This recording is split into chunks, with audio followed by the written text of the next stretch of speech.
Clean this mess properly this time, Maria. Your incompetence is becoming embarrassing. Victoria Ashford's voice echoed through the marble foyer as she gestured dismissively at the spotless floor I had just finished mopping. Standing beside her, her son Alexander nodded in agreement while adjusting his designer tie, preparing for another day at his father's corporate empire.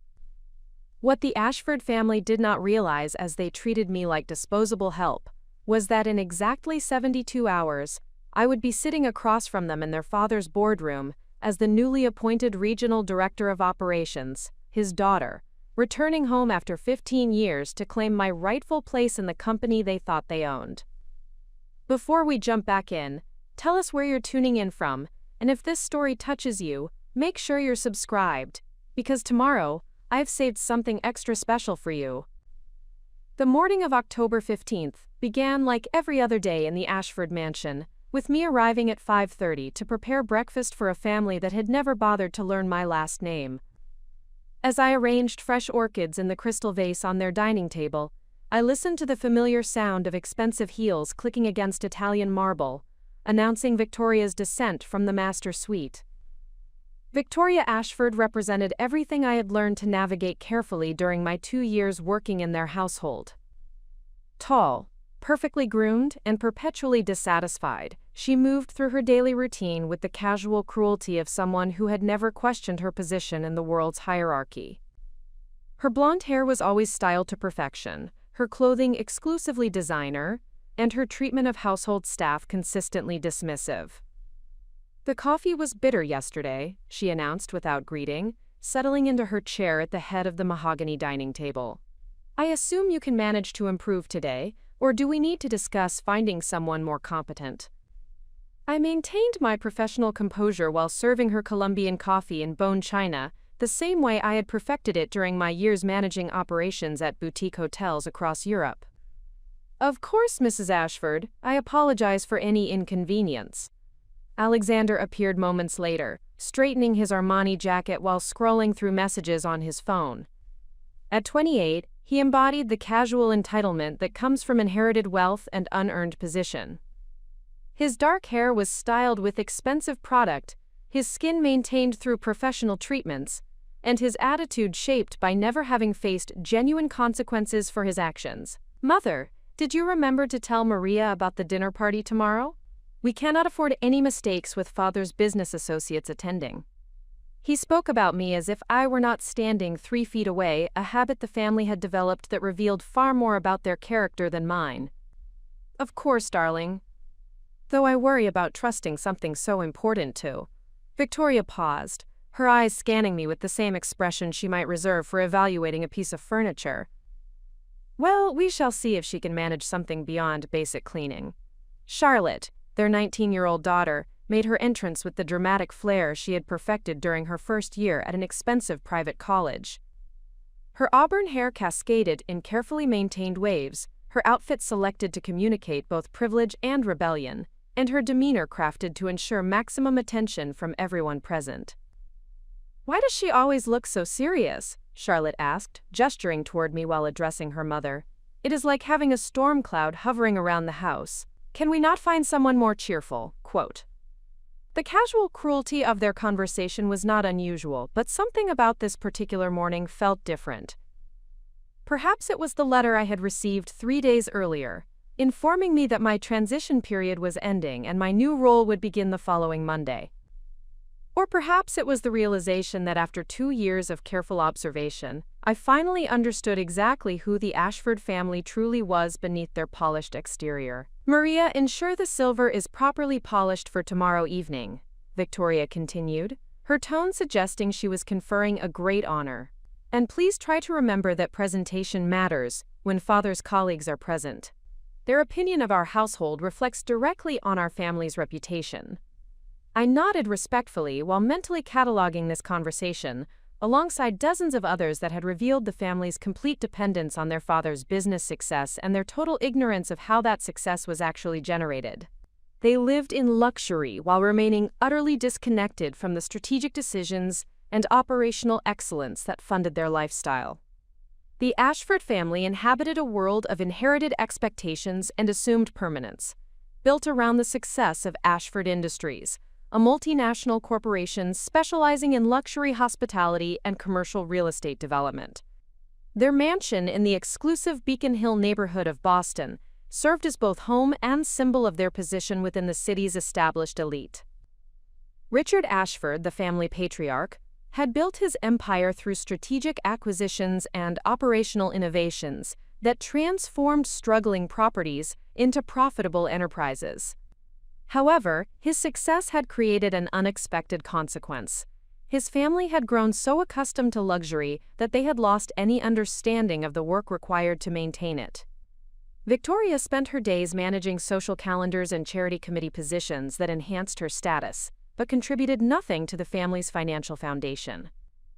Alexander held a nominal position within Ashford Industries, but his responsibilities were largely ceremonial, designed to prepare him for eventual leadership, without requiring actual competence or accountability.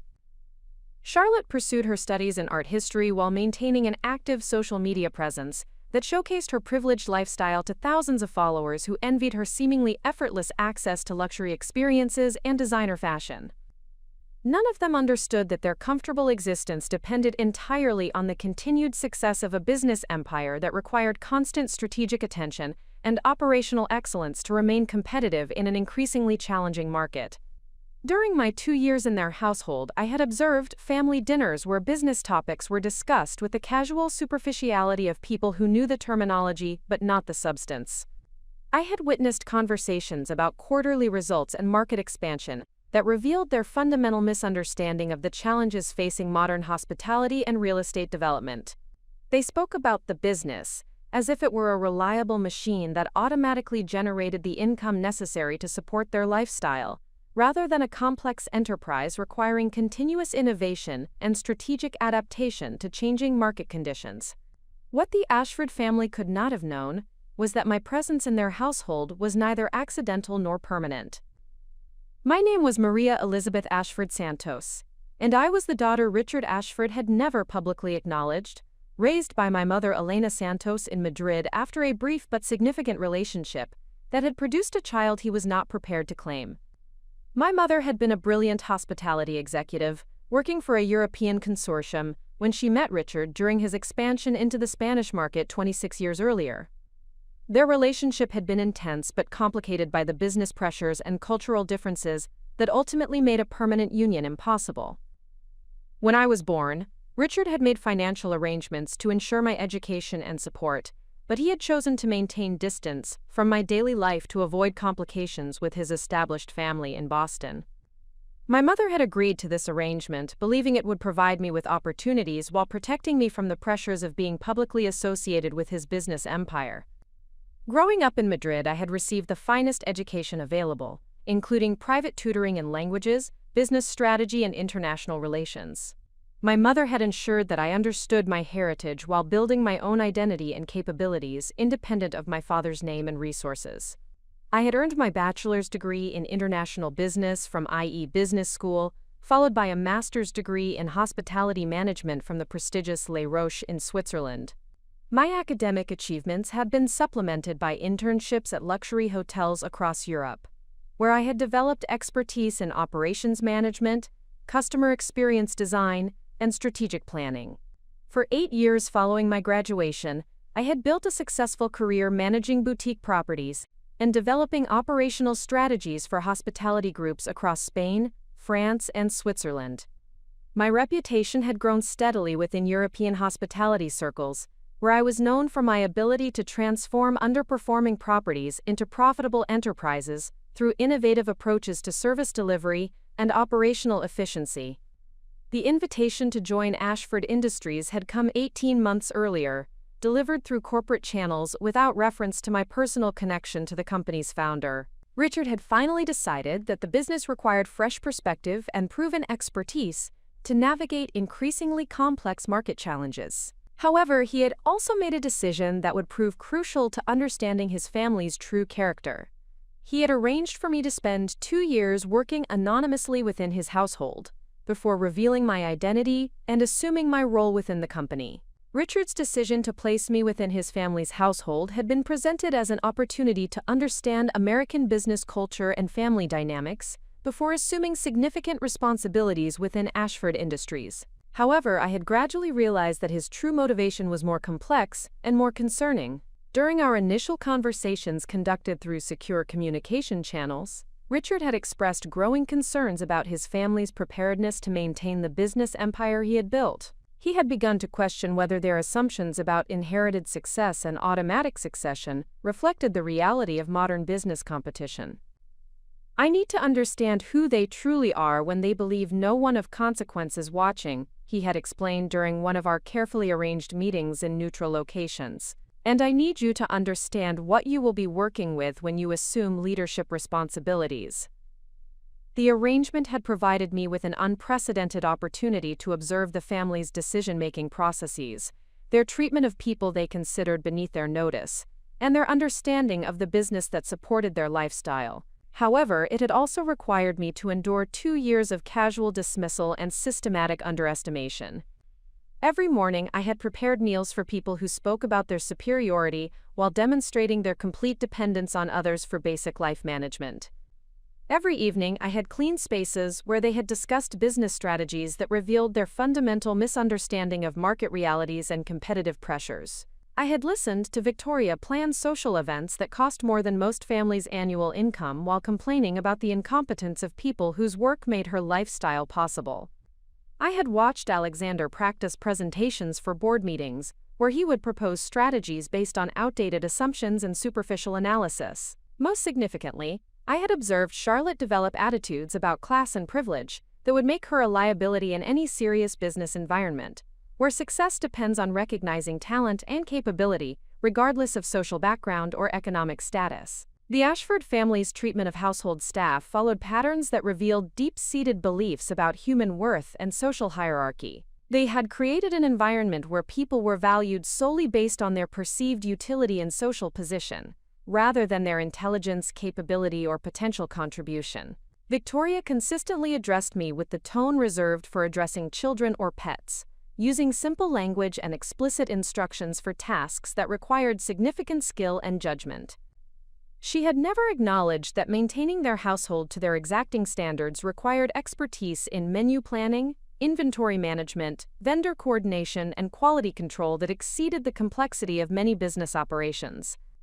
"Maria, when you dust the library, please be careful around the books. Some of them are quite valuable, though I suppose you would not understand their significance," she had said on numerous occasions, apparently unaware that I had read most of their collection during my off hours and could have provided detailed analysis of their historical and literary importance. Preparing and narrating this story took us a lot of time, so if you are enjoying it, subscribe to our channel. It means a lot to us. Now back to the story. Alexander's approach was characterized by casual dismissal, combined with periodic attempts to establish his authority through unnecessary corrections and demands for information he could have obtained more efficiently through other means. He seemed to derive satisfaction from demonstrating his position in the household hierarchy through interactions that served no practical purpose beyond establishing dominance. "Maria, I will need my blue suit pressed for tomorrow's meeting. Please ensure it is perfect, as I will be representing the family's interests in important negotiations,"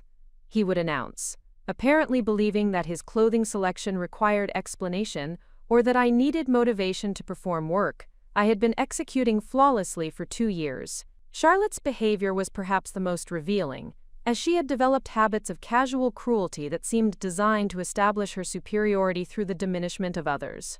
She would leave deliberate messes while commenting on the challenges of finding good help or make requests for services immediately after I had completed similar tasks, apparently for the satisfaction of asserting her authority.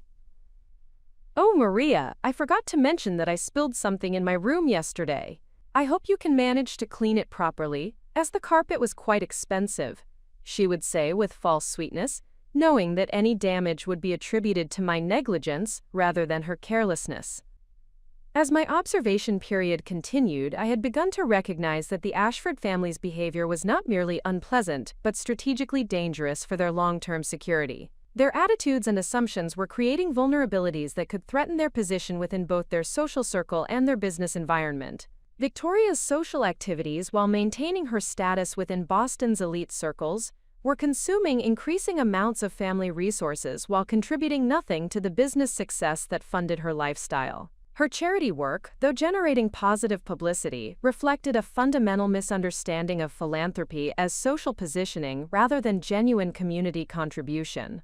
Alexander's preparation for business leadership was proceeding without any meaningful exposure to the operational realities or strategic challenges that would determine his success or failure.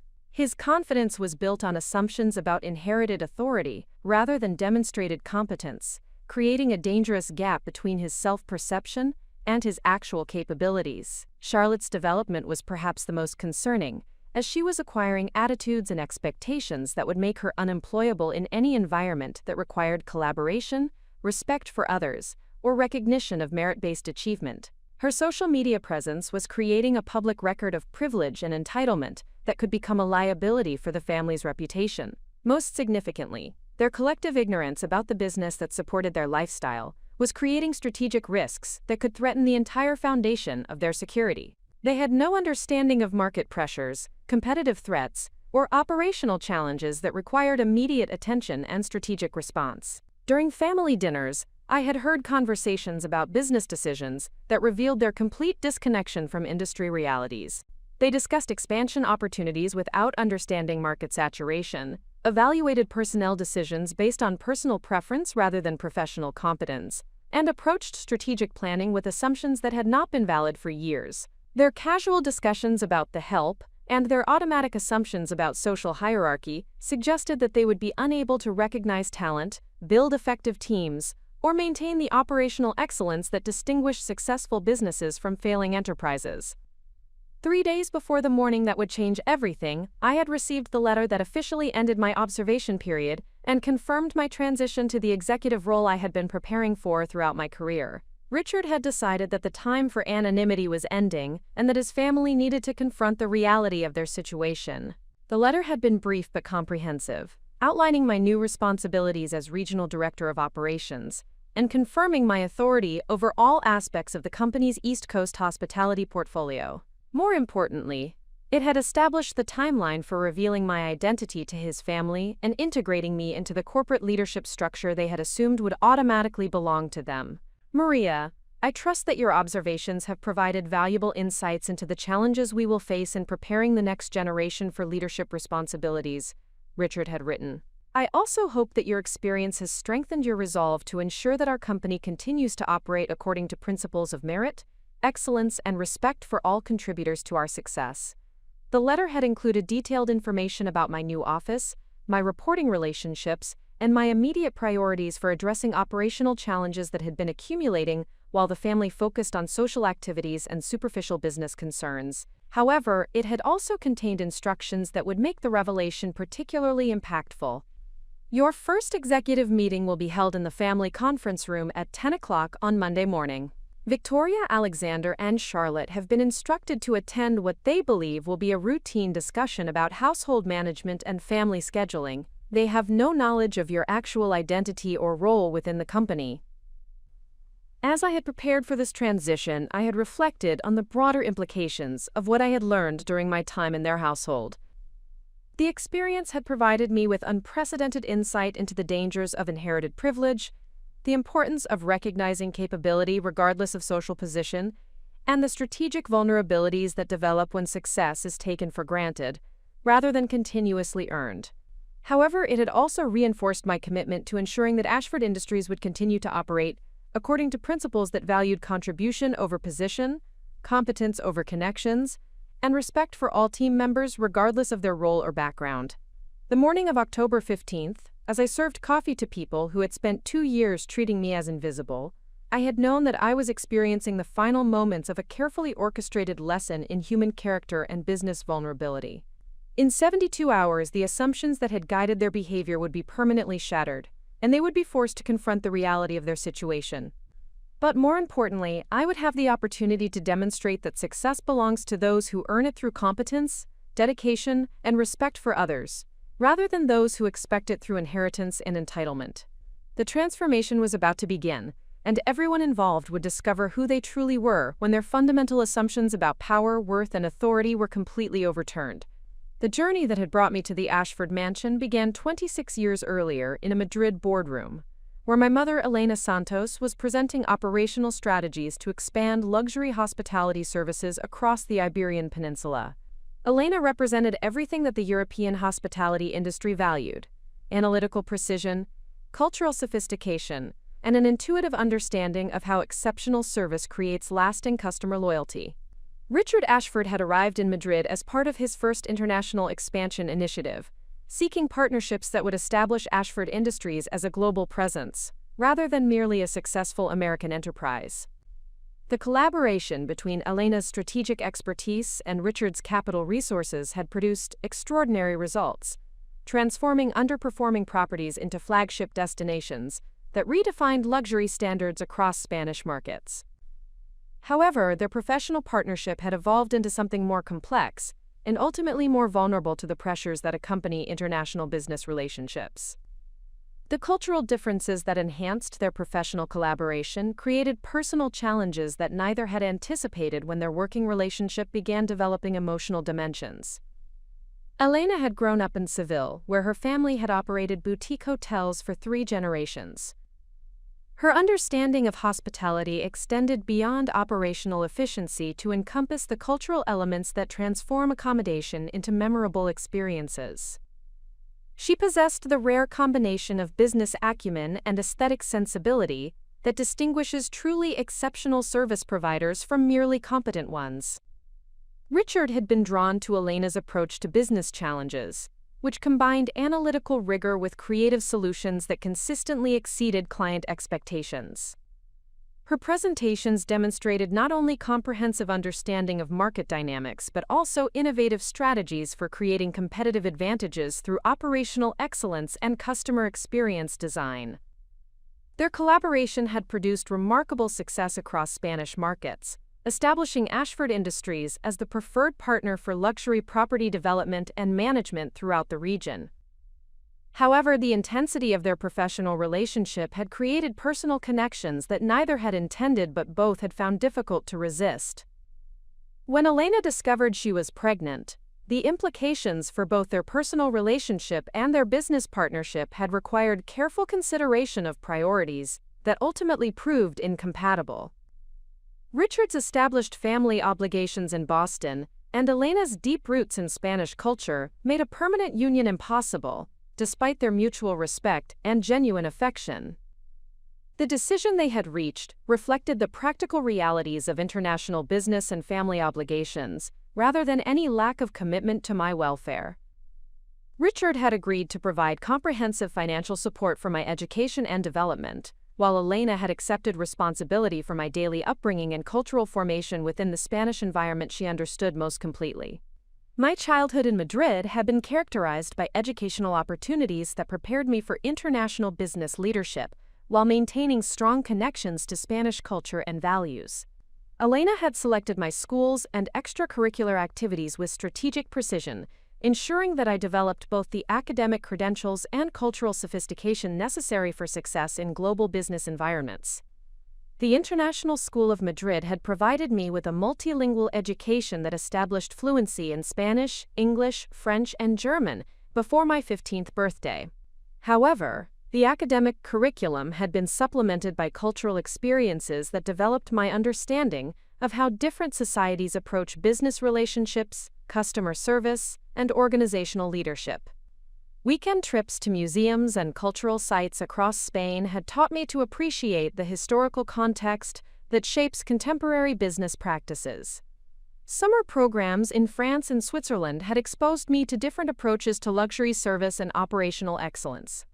Winter holidays spent visiting family friends who operated successful businesses across Europe had provided practical insights into how cultural differences create both opportunities and challenges for international enterprises. Elena had also arranged for private tutoring in subjects that would prove crucial for business leadership, but were not adequately covered in traditional academic programs. I had received instruction in financial analysis, strategic planning, negotiation techniques, and organizational psychology from professors and consultants who worked with major European corporations. However, perhaps the most valuable aspect of my education had been Elena's insistence that I understand the dignity and complexity of every role within successful organizations. She had arranged for me to spend summers working in various positions at hotels owned by family friends, where I had learned operations from the ground level rather than through theoretical study. I had worked as a housekeeper, learning the physical demands and attention to detail required to maintain luxury standards. I had served as a concierge assistant, developing understanding of how exceptional customer service requires both comprehensive knowledge and genuine empathy for guest needs.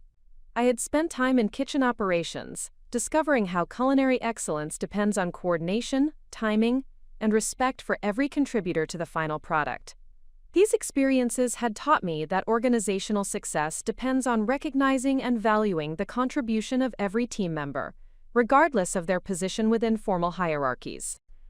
They had also provided me with practical knowledge of how luxury service actually functions, rather than merely how it appears to customers who experience only the final results.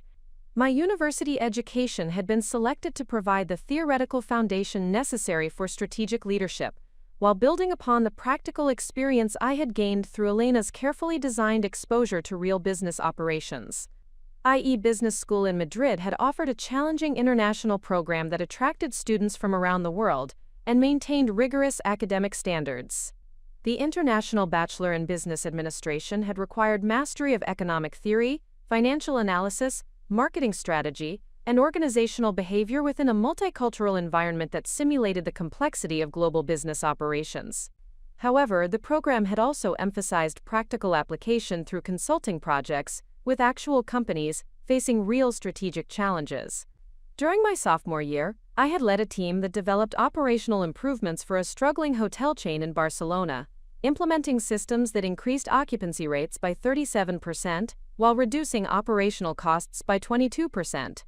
The success of this project had established my reputation within academic circles and attracted attention from hospitality industry professionals across Europe. My junior year had included a semester abroad at the London School of Economics, where I had studied international finance and European Union business regulation. This experience had provided crucial understanding of how regulatory environments shape business strategy, and how successful companies adapt their operations to comply with different legal frameworks while maintaining competitive advantages. The capstone project for my bachelor's degree had involved developing a comprehensive business plan for expanding Spanish hospitality companies into Latin American markets. The research had required analysis of cultural differences, regulatory requirements, currency considerations, and operational challenges that would determine success or failure in international expansion initiatives.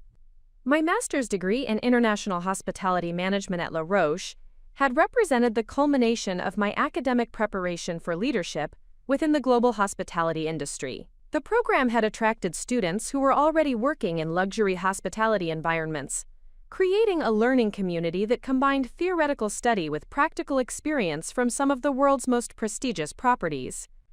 The curriculum had covered advanced topics including revenue management, strategic brand development, crisis management, and sustainable business practices. However, the program had also provided extensive practical experience through internships at luxury properties across Switzerland, France, and Italy, where I had worked alongside industry leaders who had built their careers through exceptional performance and continuous innovation. My master's thesis had examined how cultural authenticity enhances customer loyalty in luxury hospitality environments, based on research conducted at properties across Spain, Switzerland, and France. The findings had challenged conventional assumptions about standardization versus localization in international hospitality operations, providing insights that had influenced strategic decisions at several major hospitality companies. Following my graduation from Les Roches, I had built a successful career managing boutique properties across Europe, focusing on establishments that prioritized exceptional service and cultural authenticity over standardized efficiency. My first position had been as assistant operations manager at a historic hotel in Seville, where I had implemented systems that improved guest satisfaction scores while reducing operational costs. The property had been struggling with declining occupancy rates and increasing competition from larger chain hotels that offered lower prices but less personalized service. My analysis had identified opportunities to enhance the guest experience through staff training, service customization, and strategic partnerships with local cultural attractions and dining establishments. Within 18 months, the hotel had achieved the highest guest satisfaction ratings in its market segment, while increasing profitability by 43%. The success had attracted attention from hospitality industry publications and had established my reputation as someone who could generate exceptional results through innovative approaches to traditional operational challenges. My second position had been as operations manager for a luxury resort in the French Alps, where I had overseen all aspects of guest services, staff management, and facility operations during peak skiing seasons. The role had required coordination of complex logistics involving seasonal staffing, weather-dependent activities, and high-expectation clientele from around the world. The challenge had been particularly complex because the resort attracted guests who expected both luxury accommodations and authentic alpine experiences.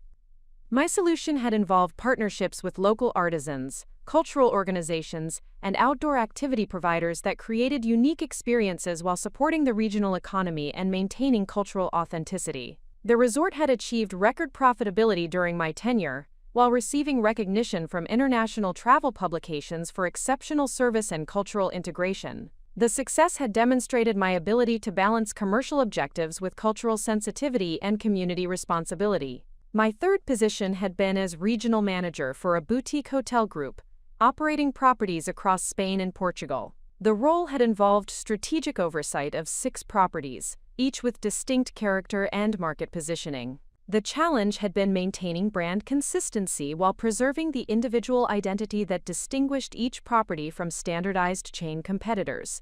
I had developed operational standards that ensured consistent service quality, while allowing each property to express its unique cultural context and architectural heritage. The approach had required extensive staff training, customized service protocols, and strategic marketing that highlighted both shared brand values and individual property characteristics. During my 3 years in this role, the hotel group had expanded from 6 to 12 properties while maintaining the highest customer satisfaction ratings in their market segments. The success had attracted acquisition interest from major international hospitality companies, validating the strategic approach I had developed for balancing consistency with authenticity. The initial contact from Ashford Industries had arrived through conventional business channels, presented as a strategic consulting opportunity rather than a family reunion.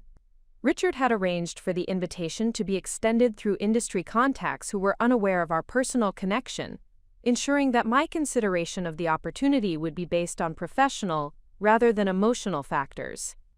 The position description had outlined responsibilities for developing operational strategies to enhance performance across Ashford Industries' East Coast hospitality portfolio. The properties included historic hotels in Boston, luxury resorts along the Maine coast, and urban boutique establishments in New York and Philadelphia that were struggling to maintain competitive advantages in increasingly challenging markets. The challenge had been immediately appealing because it represented an opportunity to apply European approaches to operational excellence within American market contexts that offered different regulatory environments, customer expectations, and competitive dynamics. The scope of responsibility had also been substantially larger than my previous roles, involving properties with combined annual revenues exceeding $200 million. However, the most intriguing aspect of the opportunity had been Richard's indirect communication about his concerns regarding family preparation for business leadership. His carefully worded inquiries about organizational development and succession planning had suggested that he was questioning whether his children possessed the knowledge and character necessary to maintain the business empire he had built. Our initial meeting had been arranged in London, where Richard was attending an international real estate conference, and I was visiting potential partners for hotel group expansion initiatives. The conversation had lasted 4 hours and had covered business strategy, family dynamics, and the challenges facing family-owned enterprises in competitive global markets.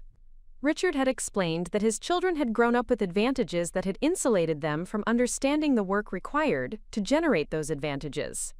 He had expressed concern that their assumptions about inherited success were creating vulnerabilities that could threaten the long-term sustainability of Ashford Industries. However, he had also revealed that he had been following my career development through industry contacts and publications, taking pride in my achievements while respecting the boundaries Elena had established regarding his involvement in my upbringing. He had collected articles about my successful projects and had received reports about my reputation from business leaders who had worked with me across Europe. The proposal he had presented was complex and unprecedented. He had wanted me to spend 2 years working anonymously within his household before assuming executive responsibilities within Ashford Industries. The arrangement would provide me with intimate understanding of his family's character while allowing him to observe their behavior when they believed no one of consequence was watching. The decision to accept Richard's unusual proposal had required careful consideration of both professional opportunities and personal implications. The executive position at Ashford Industries represented a significant advancement in responsibility and compensation, with the potential to establish my reputation within American hospitality markets and create opportunities for future entrepreneurial ventures. However, the requirement to work anonymously as household staff presented challenges that extended beyond mere inconvenience. I would be accepting systematic dismissal and casual cruelty from people who shared my genetic heritage but had no knowledge of my identity or achievements. The psychological demands of maintaining professional composure while enduring such treatment would require emotional discipline that I had never previously needed to develop. Elena had provided crucial guidance during my decision-making process, drawing upon her experience with complex family dynamics and international business relationships. She had emphasized that the opportunity represented not merely professional advancement, but also the chance to understand and potentially influence the character development of family members whose attitudes and behaviors would affect the business legacy that Richard was hoping to preserve. She had also pointed out that the experience would provide me with unprecedented insight into how privilege and entitlement shape decision-making processes and interpersonal relationships. This understanding would prove invaluable for leadership roles that required managing diverse teams and building organizational cultures that recognize and develop talent regardless of social background or economic status. The decision had ultimately been influenced by my recognition that the experience would test and strengthen character qualities that are essential for effective leadership, but difficult to develop through conventional career progression. The ability to maintain dignity and purpose while enduring systematic underestimation would demonstrate resilience and emotional intelligence that distinguish exceptional leaders from merely competent managers. I had also been motivated by the opportunity to gather information that could help prevent the destruction of a business empire that employed thousands of people and supported countless families through direct employment and vendor relationships. If Richard's children were indeed as unprepared for leadership as he suspected, their eventual assumption of control could threaten the economic security of everyone who depended on Ashford Industries for their livelihood. The transition from successful hospitality executive to anonymous household staff had required careful preparation that extended far beyond learning domestic skills. I had needed to develop a completely different public persona while maintaining the internal strength and strategic thinking that would be necessary for eventual emergence as a business leader. The first challenge had been acquiring the practical skills necessary to perform household duties to the exacting standards that wealthy families expect from domestic staff. While my hotel experience had provided understanding of luxury service standards, managing a private household required different techniques and attention to details that are invisible to most property guests. I had spent 6 weeks training with Elena's cousin Carmen, who managed households for wealthy families in Madrid, and had developed expertise in the specific skills required for maintaining luxury private residences. Carmen had taught me advanced techniques for cleaning delicate fabrics, maintaining valuable artwork, preparing formal dinners, and coordinating complex schedules, while remaining diplomatically invisible. However, the more challenging preparation had involved developing the psychological strategies necessary to maintain composure and dignity, while accepting treatment that contradicted everything I knew about my actual capabilities and achievements. I had worked with Elena to develop mental frameworks that would allow me to separate my true identity from the role I would be performing. The approach we had developed involved treating the experience as an extended consulting assignment where my objective was gathering information rather than seeking approval or recognition. I would focus on observing and documenting family dynamics, decision-making processes, and attitudes toward business operations, while viewing their dismissive treatment as evidence of their character rather than reflection of my worth. Elena had also helped me establish communication protocols that would allow me to maintain connection with my professional network and continue developing strategic thinking skills despite the limitations of my public role. I had arranged for regular consultations with former colleagues who believed I was taking an extended sabbatical to explore American business culture before launching my own consultancy. These conversations would provide intellectual stimulation while allowing me to process observations about American family dynamics and business practices. They would also ensure that my strategic thinking abilities remained sharp throughout the period when I would have no opportunity to apply them publicly. My arrival at the Ashford mansion had marked the beginning of the most challenging and revealing period of my professional development. The initial weeks had been particularly difficult, as I adjusted to the enormous gap between my actual capabilities and the assumptions that guided family interactions with household staff. The training period had revealed the extent to which the Ashford family had become accustomed to having their needs anticipated and fulfilled, without any awareness of the complexity involved in managing their lifestyle. They had developed expectations that would have been impossible to meet without exceptional organizational skills and attention to detail. Yet they attributed successful outcomes to their superior standards rather than staff competence. Victoria's approach to household management had reflected her complete disconnection from the practical realities of maintaining the luxury environment she demanded. Her instructions were often contradictory or physically impossible, requiring me to develop diplomatic strategies for implementing solutions while allowing her to maintain the illusion that her guidance had been responsible for successful outcomes. Alexander's interactions had revealed his fundamental insecurity about his own competence, which he attempted to mask through assertions of authority over people he perceived as powerless to challenge him. His requests for services were often unnecessary and seemed designed primarily to establish his position within household hierarchies, rather than accomplish any practical objective. Charlotte's behavior had been perhaps the most revealing, as she had developed habits of casual cruelty that appeared to provide her with entertainment and validation. Her deliberate creation of unnecessary work and her comments about staff competence suggested that she derived satisfaction from demonstrating her power over people who could not respond without risking their employment. However, the most disturbing aspect of my early experiences had been recognizing how completely the family had insulated themselves from understanding the business operations that funded their lifestyle. Their conversations about Ashford Industries had revealed fundamental misunderstanding of market pressures, competitive challenges, and operational requirements that successful businesses must address continuously. They had discussed strategic decisions with the casual confidence of people who had never faced genuine consequences for poor judgment.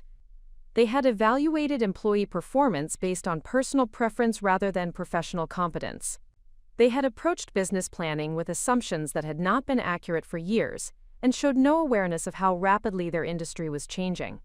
The realization that these individuals expected to inherit leadership of a complex international business had strengthened my resolve to complete the observation period and assume the responsibilities that would prevent their ignorance from destroying the enterprise that supported thousands of families. The foundation had been established for a transformation that would challenge every assumption about worth, capability, and leadership that the Ashford family had developed throughout their privileged lives. The establishment of my role within the Ashford household had proceeded with the methodical precision that characterizes all successful deceptions. Within the first month of my employment, the family had developed behavioral patterns that revealed fundamental assumptions about social hierarchy, human worth, and the relationship between economic position and intellectual capability. These patterns would prove crucial to understanding the strategic vulnerabilities that threatened their business empire. Victoria Ashford had emerged as the primary architect of household dynamics, establishing protocols that reinforced her position at the apex of domestic authority, while ensuring that all staff members understood their subordinate status through daily interactions designed to emphasize social distance. Her approach to household management reflected sophisticated understanding of psychological manipulation, combined with complete ignorance of the professional competence required to execute her demands effectively. The morning routine she had established required my presence in the kitchen by 5:30 each day to prepare breakfast service that met specifications she had developed through years of experience at luxury hotels and private clubs.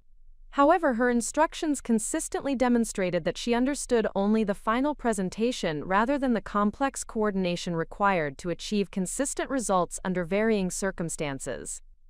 Her preference for freshly prepared Colombian coffee required sourcing specific beans from a specialty roaster in Cambridge, coordinating delivery schedules that accommodated her unpredictable breakfast timing, and maintaining brewing equipment that demanded technical expertise she assumed was automatic.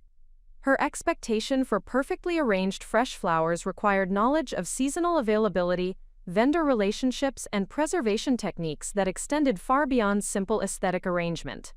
The formal dinner parties she hosted monthly represented the culmination of her domestic authority, requiring coordination of catering services, household staff, and social protocols that created seamless entertainment experiences for guests whose business relationships directly influenced Ashford Industries' strategic opportunities. However, her planning approach revealed complete disconnection from the operational complexity required to execute her vision successfully.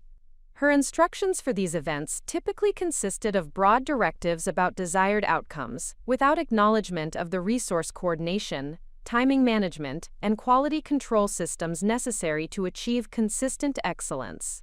She would announce that she expected flawless execution, while providing guidance that was often contradictory, incomplete, or based on assumptions that had no relationship to practical reality. The most revealing aspect of Victoria's management style was her consistent attribution of successful outcomes to her superior planning and oversight, while treating any operational challenges as evidence of staff incompetence rather than inadequate resource allocation or unrealistic timeline expectations.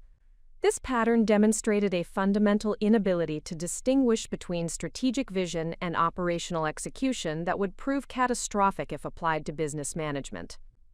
Alexander Ashford's interactions with household staff had established him as someone who derived psychological satisfaction from demonstrating authority over people he perceived as powerless to challenge his directives. His behavior patterns revealed deep-seated insecurity about his actual competence, combined with entitled expectations about deference, that reflected his complete inexperience with environments where respect must be earned rather than assumed. His daily routine included regular interactions with household staff that served no practical purpose beyond establishing his position within domestic hierarchies. He would request services that could have been obtained more efficiently through other means, apparently for the satisfaction of issuing commands and observing compliance from people who depended on their employment for financial security. These interactions consistently demonstrated his fundamental misunderstanding of how effective leadership actually functions within professional environments. His approach to authority relied exclusively on positional power rather than demonstrated competence, creating dynamics that would prove utterly ineffective within business contexts, where results depend on voluntary cooperation and innovative thinking rather than fearful compliance. His preparation for eventual business leadership had been conducted entirely within the insulated environment of family privilege, where his opinions were treated with respect regardless of their analytical foundation, and his directives were implemented without challenge regardless of their practical merit. This experience had created expectations about professional relationships that bore no resemblance to the competitive realities of modern business operations. The conversations I had overheard between Alexander and his business school classmates had revealed his complete disconnection from the performance standards that determine success within competitive professional environments. His academic performance had been adequate but unexceptional, maintained through access to resources and support systems that would not be available within business contexts, where individual competence determines career progression. His understanding of Ashford Industries' strategic position had been derived primarily from family conversations that emphasized their market leadership, while ignoring the operational challenges and competitive pressures that required continuous attention and innovative responses. His confidence about eventual succession was based on inheritance expectations rather than demonstrated ability to generate results under pressure. The most concerning aspect of Alexander's character development was his apparent inability to recognize competence or valuable contribution from people whose social position he considered inferior to his own. This blindness represented a fundamental leadership liability that could prevent him from building effective teams or identifying talent within organizational environments, where success depends on maximizing human potential regardless of background or social status. His interactions with household staff had established patterns of dismissive treatment that reflected automatic assumptions about the relationship between economic position and intellectual capability. He consistently addressed staff members with the tone and language typically reserved for addressing children, apparently believing that employment in service roles indicated limited intelligence or professional potential.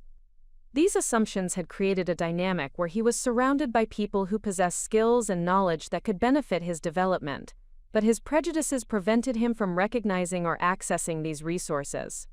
The irony was particularly acute, because his future success would depend entirely on his ability to identify and develop talent within organizational environments, where the most valuable contributors might not occupy the most prestigious positions. Charlotte Ashford's behavior toward household staff had revealed the most disturbing aspects of privilege without responsibility, combining casual cruelty with performance-oriented social consciousness that treated ethical positions as aesthetic choices rather than principled commitments. Her approach to staff interactions demonstrated sophisticated understanding of psychological manipulation while maintaining plausible deniability about deliberate harm. Her daily routine included regular creation of unnecessary work through deliberate carelessness that appeared accidental but followed patterns too consistent to be coincidental. She would spill beverages in locations that required extensive cleaning, leave personal items in arrangements that created hazards for other household members, and make requests for services immediately after similar tasks had been completed by other staff members. These behaviors seemed designed to establish her authority through the demonstration of power over people who could not respond without risking their employment security. However, they also revealed a fundamental character flaw that would prove catastrophic within professional environments where success depends on collaborative relationships and mutual respect among team members. Her social media presence had established her as an advocate for various social justice causes, with regular posts about income inequality, workplace exploitation, and the importance of treating service workers with dignity and respect. The contradiction between her public positions and her private behavior represented a level of hypocrisy that suggested profound disconnection from authentic moral reasoning. Her Instagram account featured carefully curated images that portrayed her as someone who appreciated cultural diversity, supported local businesses, and maintained friendships across different social backgrounds. However, these presentations were entirely performative, designed to generate positive social feedback rather than reflect genuine values or commitments to equitable treatment of others. The disparity between her online persona and her actual behavior had provided crucial insight into how social media platforms could create false impressions about character and values that bore no relationship to real-world decision-making or interpersonal relationships. This understanding would prove valuable for evaluating potential business partners and employees whose public presentations might conceal fundamental character flaws. Her academic performance at her prestigious private college had been maintained through access to resources and support systems that compensated for limited intrinsic motivation or intellectual curiosity. Her course selection had focused on subjects that required minimal analytical rigor while providing credentials that would enhance her social status and career prospects. Her approach to education reflected the same pattern of seeking benefits without accepting corresponding responsibilities that characterized her treatment of household staff. She expected excellent outcomes without investing the effort required to develop genuine competence, creating expectations about professional success that had no foundation in demonstrated capability or work ethic. The most troubling aspect of Charlotte's character development was her apparent enjoyment of situations where she could demonstrate power over people who were constrained from defending themselves. This tendency suggested psychological patterns that would make her unsuitable for leadership roles requiring ethical decision-making or responsibility for employee welfare within competitive business environments. The family's evening discussions about Ashford Industries had provided unprecedented insight into their collective understanding of the business operations that supported their lifestyle. These conversations had revealed fundamental misunderstanding of market dynamics, competitive pressures, and operational requirements that distinguished successful enterprises from failing businesses. Victoria's contributions to business discussions had consistently focused on social and aesthetic considerations, while ignoring financial performance or strategic positioning. Her suggestions for property improvements typically emphasized features that would enhance her personal enjoyment or social status, rather than elements that would attract customers or improve operational efficiency. Her understanding of hospitality industry trends had been derived primarily from her experiences as a consumer of luxury services, rather than analysis of business fundamentals. She would propose investments in amenities or services based on her personal preferences without consideration of cost-benefit analysis or market demand assessment. Her approach to personnel decisions had been based entirely on social compatibility and personal loyalty rather than professional competence or performance metrics. She consistently advocated for hiring and promotion decisions that would enhance her comfort within the organization, while ignoring the impact of these choices on operational effectiveness or competitive positioning.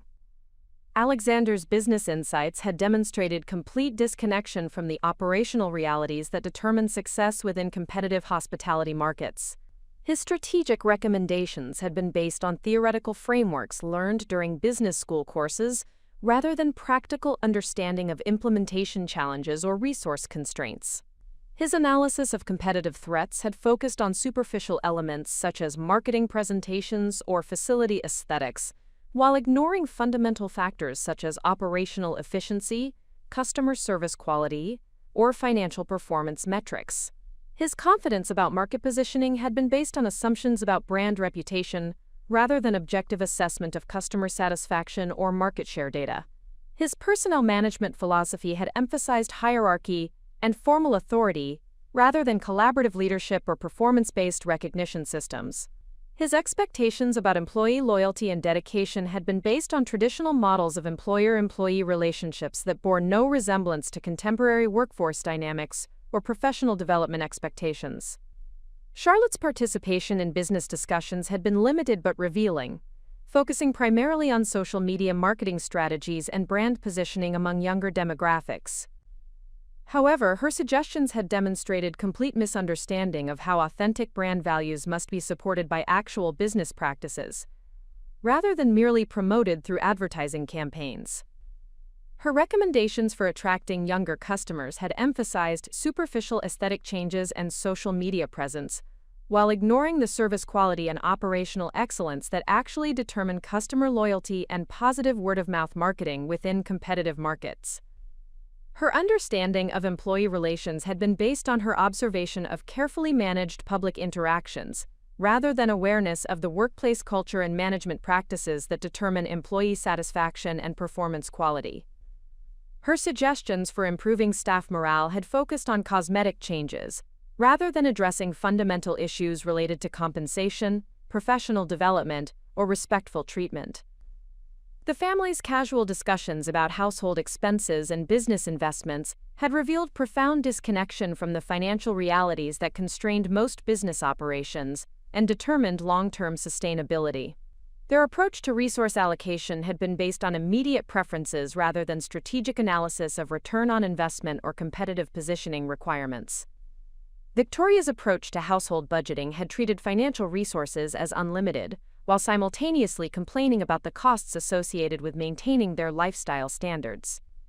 Her spending decisions had been based on social expectations and personal desires rather than consideration of financial sustainability or opportunity costs associated with resource allocation choices. Her understanding of business investment principles had been limited to aesthetic and social considerations while ignoring fundamental financial metrics such as revenue generation potential, operational cost implications, or competitive positioning benefits. Her advocacy for specific projects had been based on personal preferences rather than objective analysis of business benefits. Alexander's financial analysis capabilities had been adequate for academic exercises, but completely inadequate for real-world business decision-making that required consideration of multiple variables and uncertain outcomes. His investment recommendations had been based on simplified models that ignored the complexity and risk factors that characterize actual business environments. His understanding of cash flow management had been theoretical rather than practical, based on textbook examples rather than experience with the operational challenges that determine financial sustainability within competitive markets. His confidence about financial projections had been based on optimistic assumptions, rather than realistic assessment of market conditions and implementation challenges. Charlotte's relationship with money had been characterized by complete disconnection from earning requirements or resource constraints. Her spending patterns had reflected expectations about unlimited availability of financial resources combined with no understanding of the work required to generate those resources through successful business operations. Her suggestions for business improvements had consistently required significant financial investments without corresponding analysis of revenue generation potential or competitive advantages that would justify the expenditure. Her approach to resource allocation had been based on immediate gratification, rather than strategic planning or long-term sustainability considerations. After 18 months of observation, clear patterns had emerged that revealed the fundamental character traits and decision-making processes that would determine the family's suitability for business leadership. These patterns had provided crucial insight into the strategic vulnerabilities that threatened Ashford Industries' long-term sustainability and competitive positioning. The family's collective approach to problem-solving had been characterized by immediate focus on superficial symptoms rather than systematic analysis of underlying causes or structural issues. Their solutions had typically involved spending money or delegating responsibility, rather than developing innovative approaches or implementing systematic improvements. Their personnel management philosophy had been based on social hierarchy and personal loyalty, rather than professional competence and performance metrics. Their expectations about employee dedication and performance had been based on traditional authority relationships, rather than contemporary understanding of motivation and professional development. Their customer service philosophy had been based on their personal preferences and social expectations, rather than systematic analysis of customer needs and market positioning requirements. Their approach to service quality had emphasized aesthetic presentation rather than operational excellence or customer satisfaction measurement. Their financial management approach had been based on historical precedent and family tradition, rather than contemporary analysis of market conditions and competitive pressures. Their investment decisions had been based on personal preferences rather than strategic analysis of return on investment or competitive positioning benefits. The most concerning pattern had been their complete inability to recognize competence or valuable contribution from people whose social position they considered inferior to their own. This blindness represented a fundamental leadership liability that would prevent them from building effective teams or maximizing organizational potential within competitive business environments. Their treatment of household staff had demonstrated automatic assumptions about the relationship between social position and intellectual capability that would prove catastrophic within business contexts where success depends on identifying and developing talent regardless of background or credentials. Their inability to recognize the professional expertise required to manage their lifestyle successfully had revealed complete disconnection from operational realities.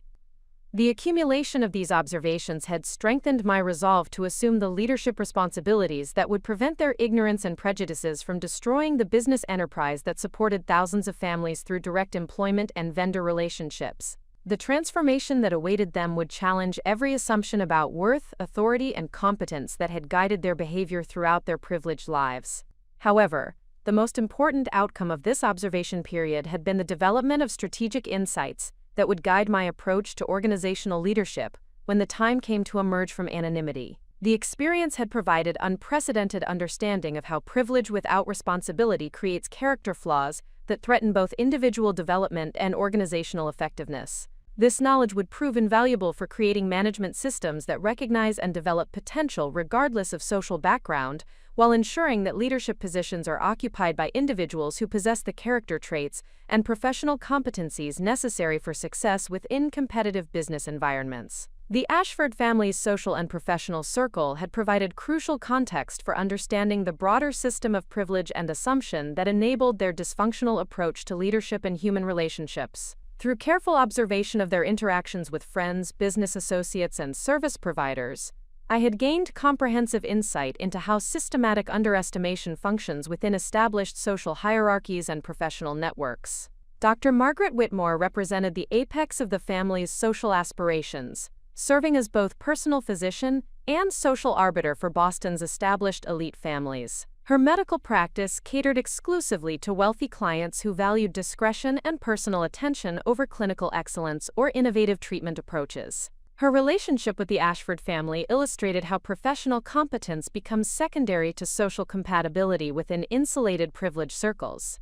Victoria's monthly appointments with Dr. Whitmore served primarily social rather than medical functions, providing opportunities to discuss family developments and social positioning within the context of confidential medical consultations. These interactions had revealed Victoria's deep insecurity about maintaining her status within competitive social hierarchies, where wealth alone was insufficient to guarantee acceptance or respect.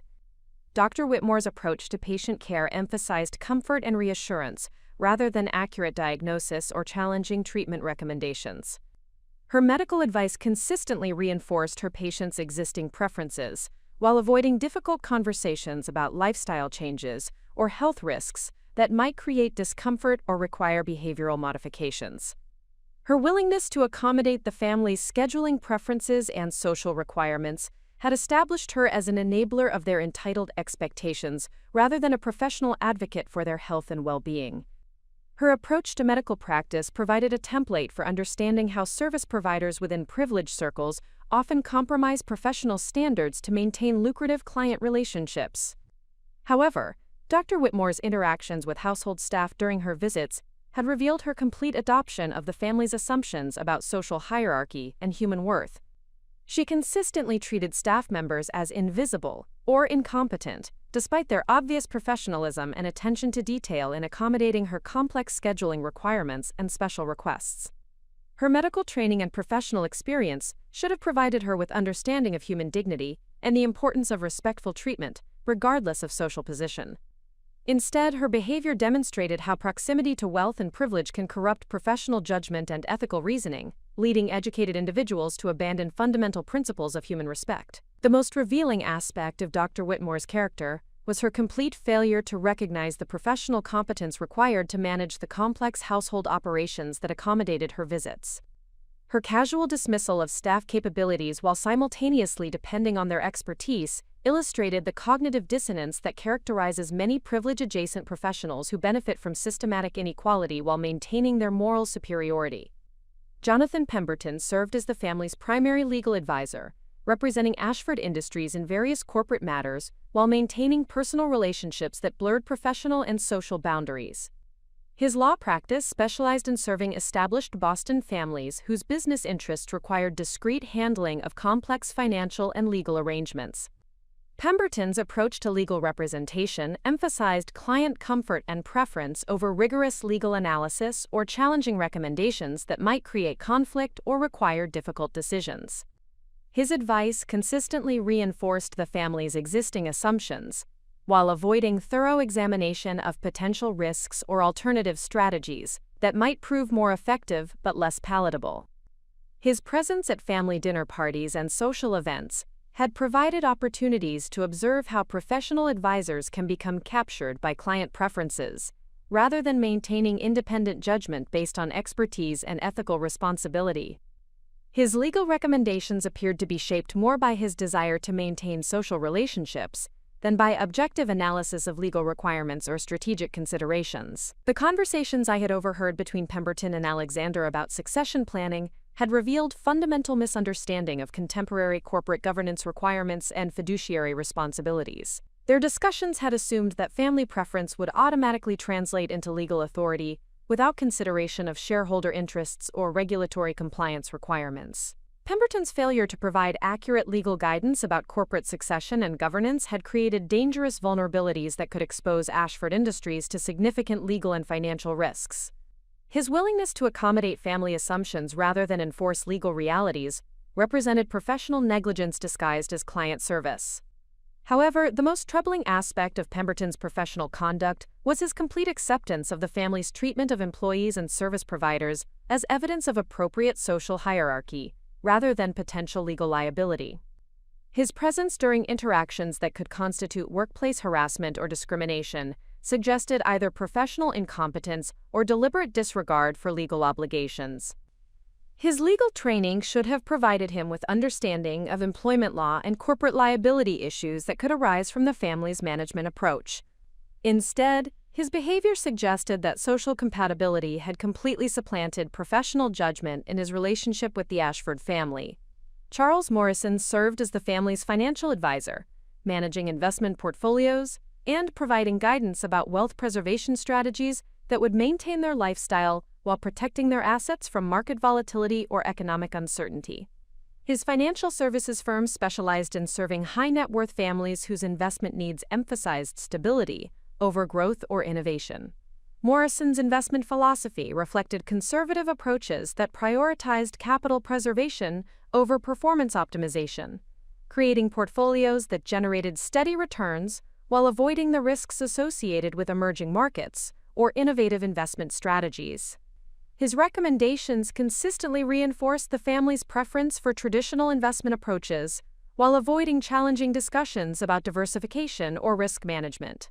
His quarterly meetings with the family had provided opportunities to observe how financial advisors can enable client complacency, rather than challenging them to adapt investment strategies to changing economic conditions or demographic trends. His presentations emphasized positive outcomes while minimizing discussion of potential risks or strategic alternatives that might require more active portfolio management. The financial projections Morrison provided had consistently reinforced the family's assumptions about long-term wealth sustainability, without accounting for changing market conditions or competitive pressures that could affect Ashford Industries' ability to generate consistent returns. His analysis appeared designed to maintain client comfort rather than provide accurate assessment of financial realities. Morrison's approach to financial planning had failed to address fundamental questions about the relationship between business performance and family wealth, creating unrealistic expectations about automatic wealth transfer without corresponding business leadership competence. His willingness to ignore these issues had contributed to the family's dangerous complacency about succession planning. Elena Rodriguez had served as the Ashford family's head housekeeper for 12 years, developing comprehensive understanding of their preferences and expectations, while maintaining professional standards that enabled their lifestyle to function smoothly despite their limited awareness of operational complexity. Her experience provided crucial insight into how competent professionals adapt to working within dysfunctional management environments. Elena's approach to household management demonstrated sophisticated understanding of family psychology combined with exceptional organizational skills that compensated for Victoria's inadequate planning and contradictory instructions. Her ability to anticipate problems and implement solutions without creating conflict had made her indispensable while rendering her contributions nearly invisible to family members. Her professional background included hotel management experience and formal training in hospitality operations, qualifications that far exceeded the requirements for household management, but were never acknowledged or utilized by family members who viewed domestic service as unskilled labor. Her educational achievements and professional competence remained unknown to employers who had never inquired about her background or career development interests. Elena's treatment by family members illustrated how systematic underestimation prevents organizations from maximizing human potential and developing talent that could contribute to improved performance and innovation. Her capabilities represented untapped resources that could have enhanced household operations while providing professional development opportunities that would benefit both employee and employer. However, Elena's loyalty to the family appeared to be based primarily on economic necessity rather than personal affection or professional satisfaction.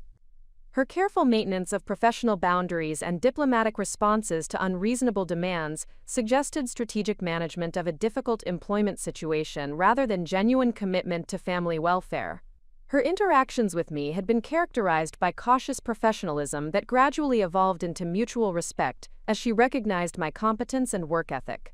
Our conversations had revealed her awareness of family dysfunction and her strategic approach to managing employment relationships that provided financial security while minimizing personal vulnerability to their capricious behavior.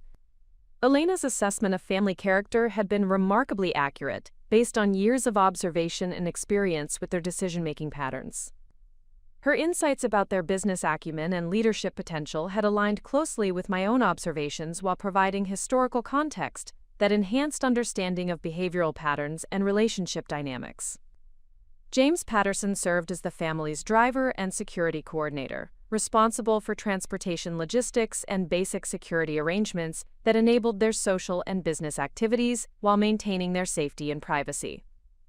His military background and professional training provided skills that were vastly underutilized within his current role. Patterson's service record included multiple overseas deployments and specialized training in logistics coordination and security operations that would have qualified him for senior positions within corporate security or operations management. His tactical knowledge and strategic thinking abilities represented resources that could have enhanced business operations if properly recognized and developed.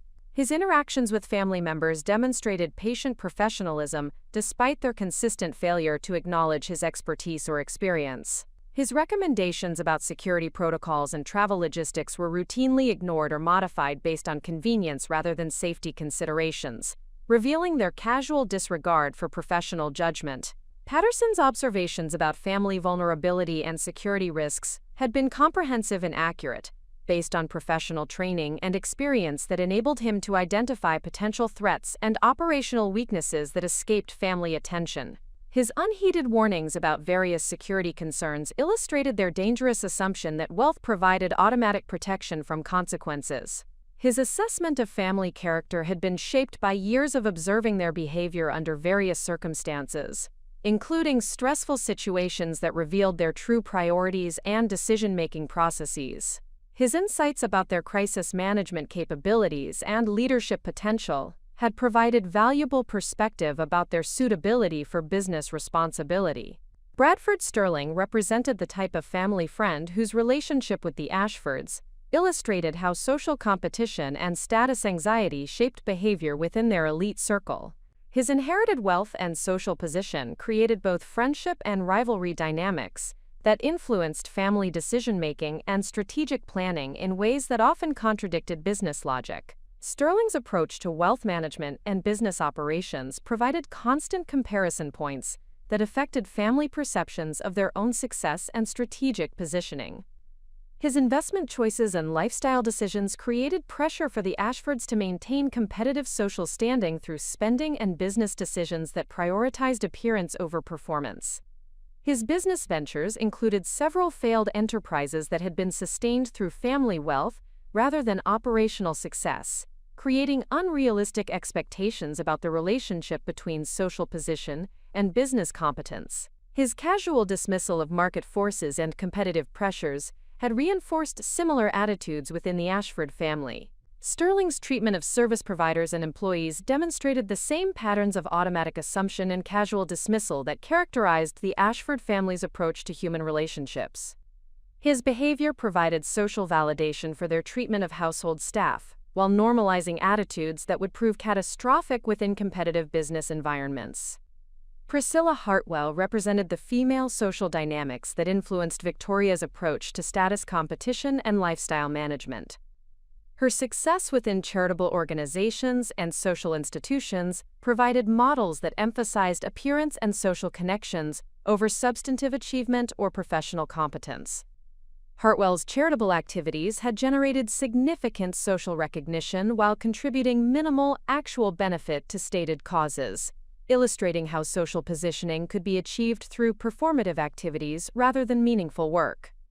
Her approach to philanthropy had influenced Victoria's similar activities and reinforced prioritization of social recognition over operational effectiveness.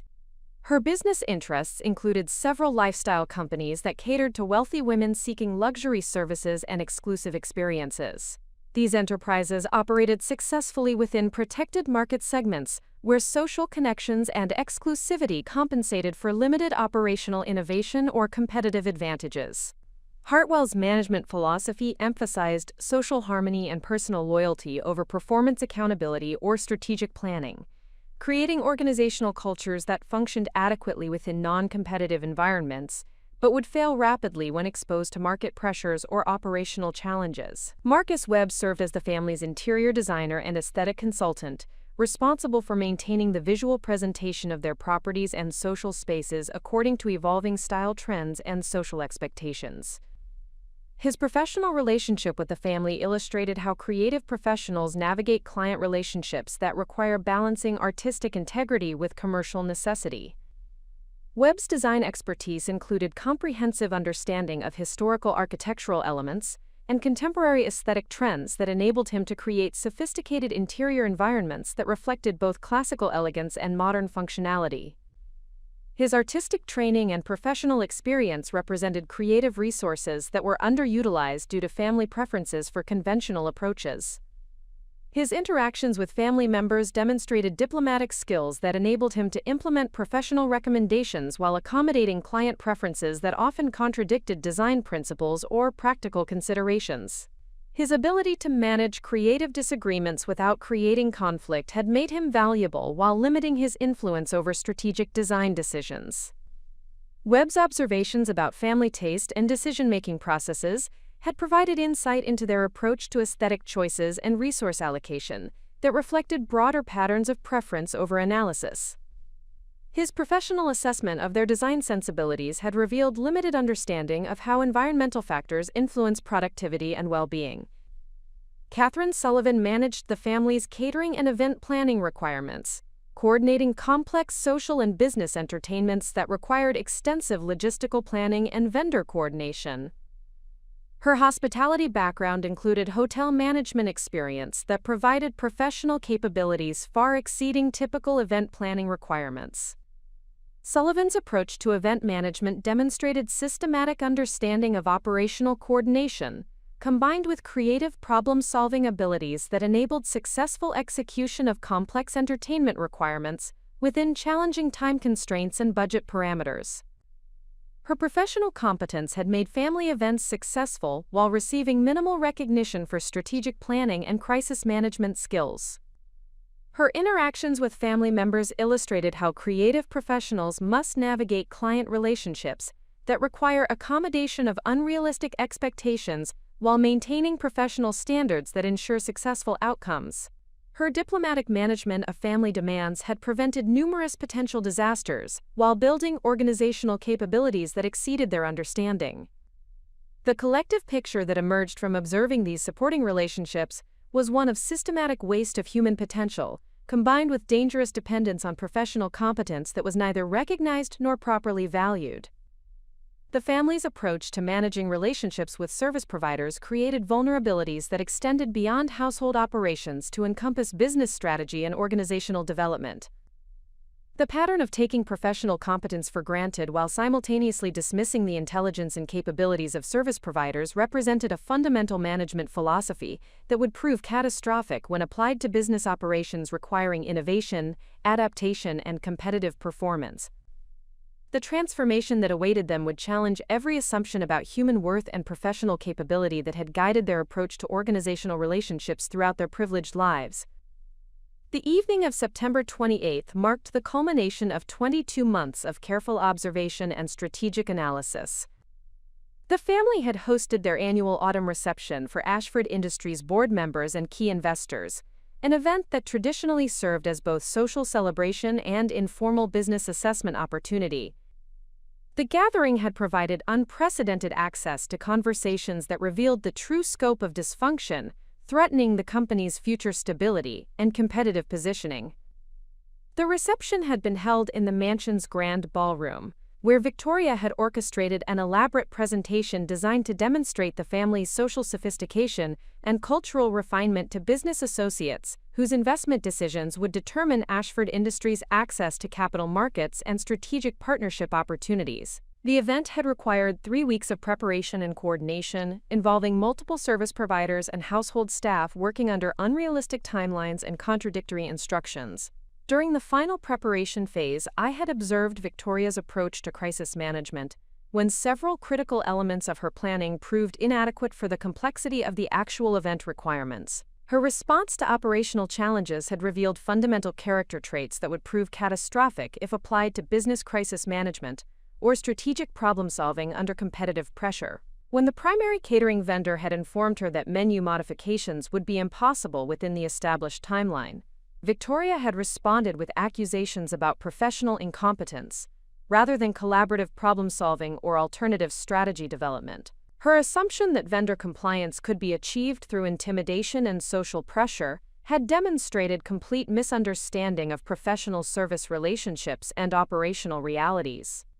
When floral arrangements had arrived in configurations that differed from her specifications, Victoria had demanded immediate corrections without consideration of resource constraints or logistical complexity. Her expectation that aesthetic perfection could be achieved through directive authority rather than collaborative planning had revealed dangerous assumptions about management effectiveness and organizational coordination. When household staff had identified potential safety concerns related to guest traffic flow and emergency access, Victoria had dismissed these recommendations as unnecessary interference with her social vision. Her prioritization of aesthetic presentation over operational safety had demonstrated casual disregard for professional judgment and regulatory compliance that would create enormous liability exposure within business environments.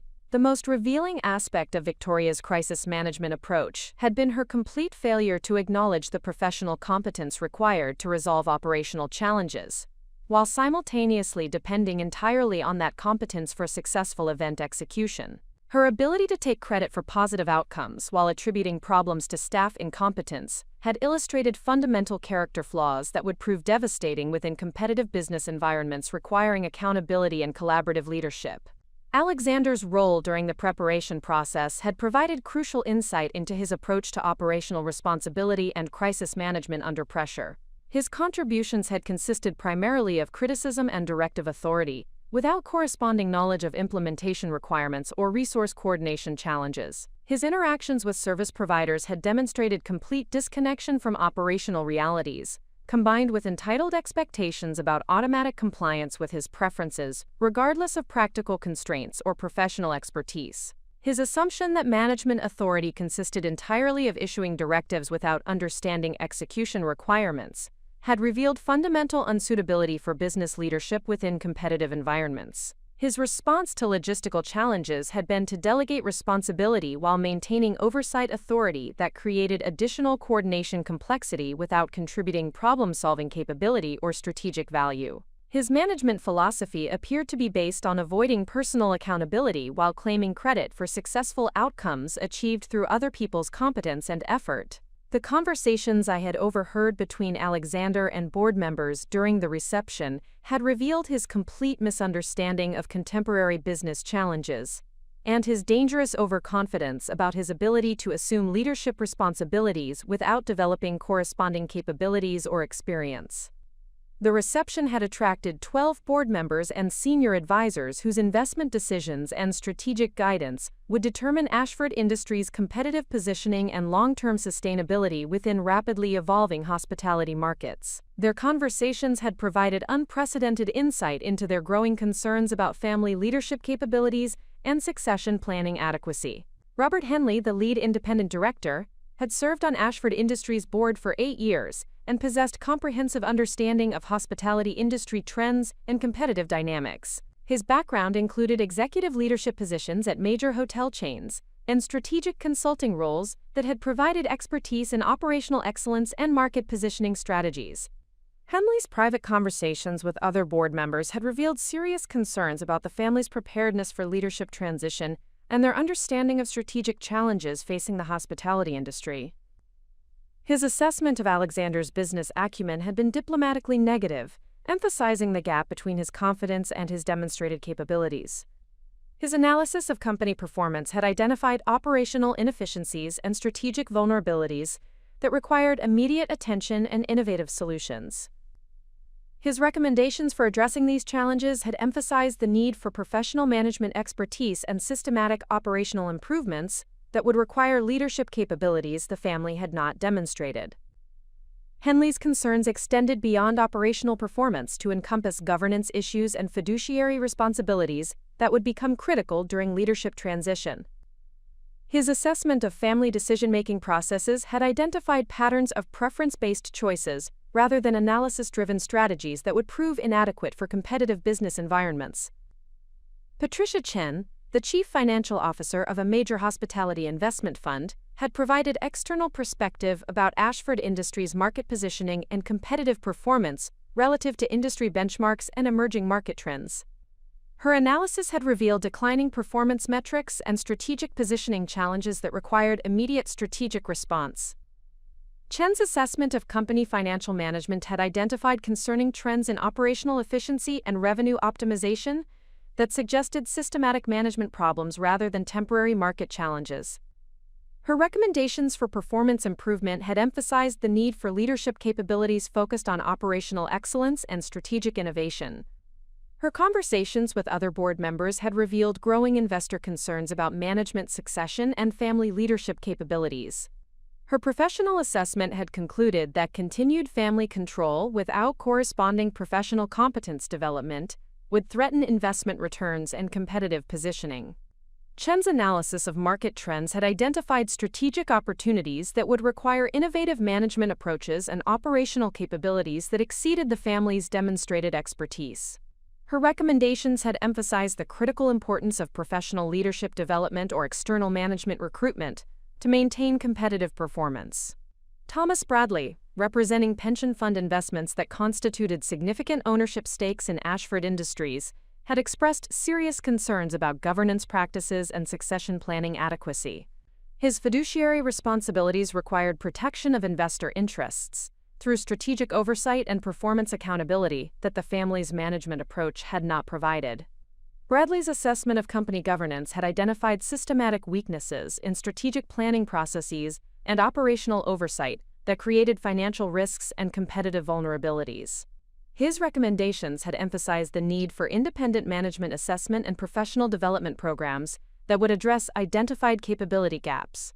His conversations with fellow board members had revealed growing consensus about the necessity for management transition planning that would protect investor interests while maintaining company competitive positioning. His analysis had concluded that continued family management without significant capability development would constitute unacceptable fiduciary risk. The most significant revelation of the evening had occurred during private conversations between board members in the mansion's library, where they had assumed their discussions would remain confidential. Their frank assessment of family leadership capabilities and company strategic positioning had provided definitive confirmation of concerns that had been developing throughout my observation period. The conversation had been initiated by Henley's direct question about the board's comfort level with Alexander's preparation for chief executive responsibilities.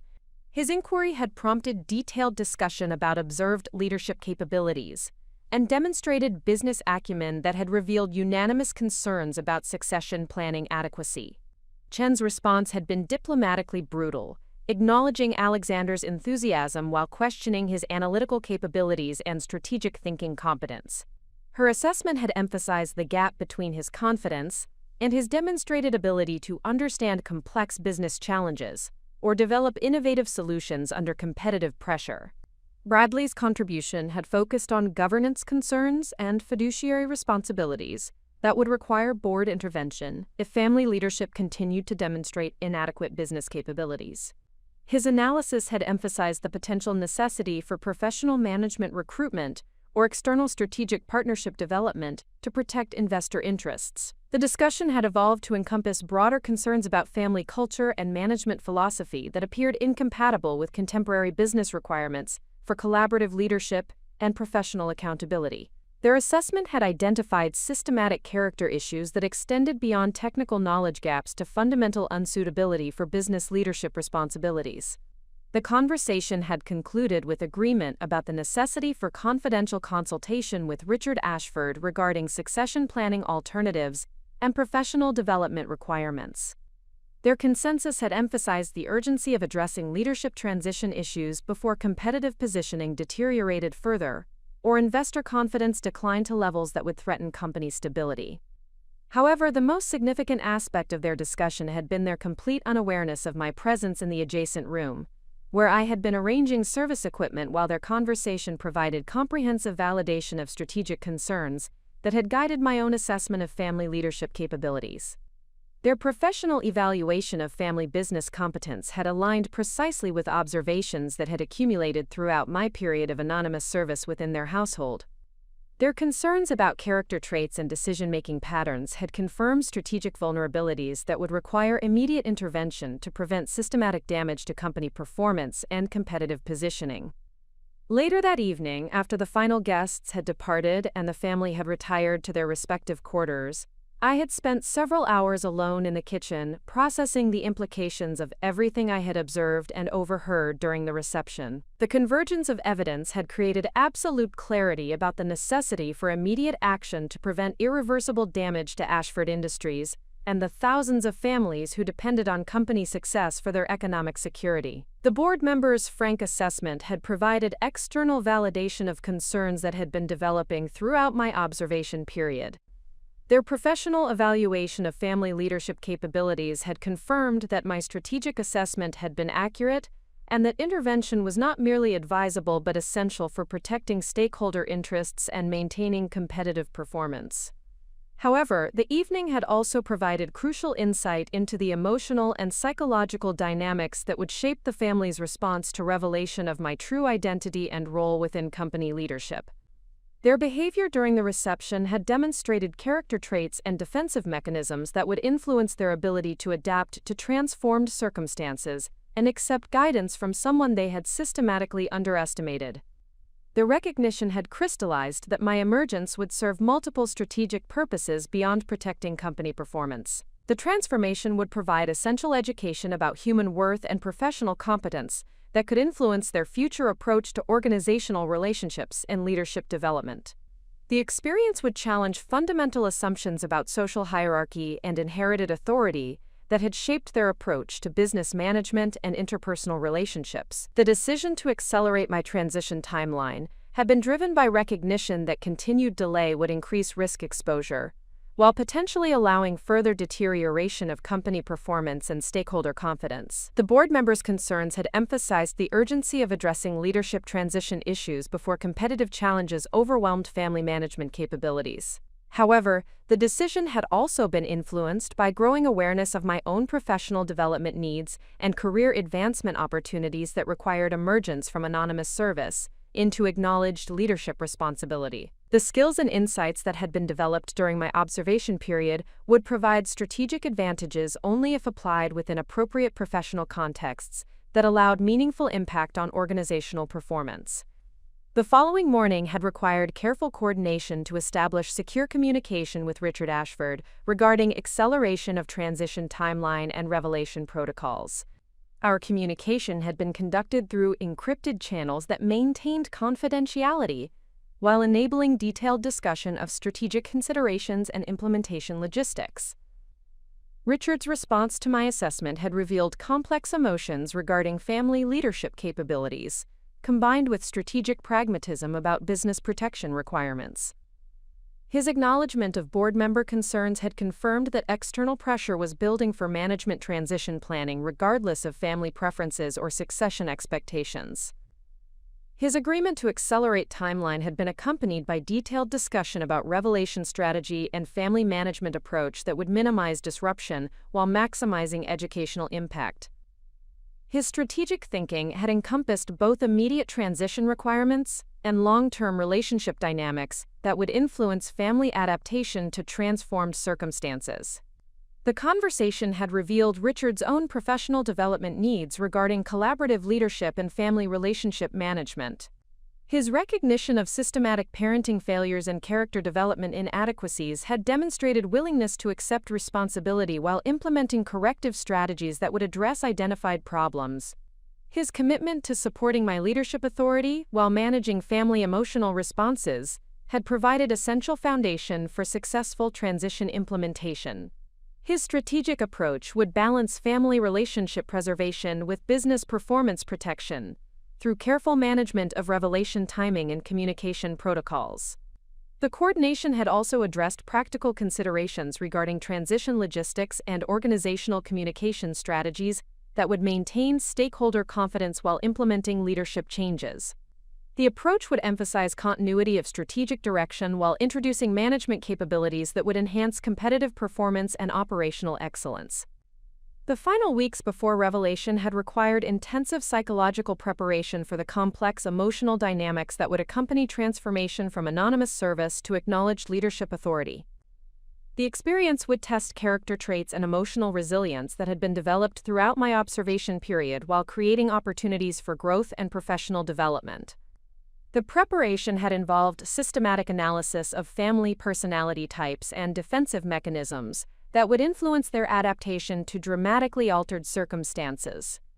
Their behavioral patterns had provided insights into psychological strategies that would facilitate constructive dialogue while minimizing destructive emotional responses that could compromise relationship preservation and collaborative potential. The approach had emphasized patience and educational guidance rather than retribution or emotional satisfaction from their discomfort. The transformation would serve strategic purposes related to business protection and organizational development, rather than personal vindication or psychological gratification from their obvious distress and embarrassment. The preparation had also addressed my own emotional responses to systematic mistreatment and the importance of maintaining professional composure during revelation and subsequent relationship management. The experience would require emotional intelligence and conflict resolution skills that would prove valuable for future leadership challenges within competitive business environments. The recognition that transformation would serve broader purposes related to organizational culture development and industry leadership standards had provided motivational foundation that transcended personal considerations. The impact would extend beyond immediate family education to encompass demonstration of authentic leadership principles and professional competence recognition that could influence broader business community approaches to talent development and organizational excellence. The decision point had been reached through systematic analysis and strategic planning rather than emotional reaction or personal frustration. The transformation would proceed according to carefully designed protocols that would maximize positive outcomes while minimizing relationship damage and organizational disruption. The moment of truth was approaching, and everyone involved would discover the true relationship between competence and authority, between character and leadership, and between assumptions and reality within competitive business environments that reward authentic capability over inherited privilege. The systematic development of strategic capabilities during my employment within the Ashford household had required careful coordination of multiple learning initiatives while maintaining the facade of domestic service responsibilities.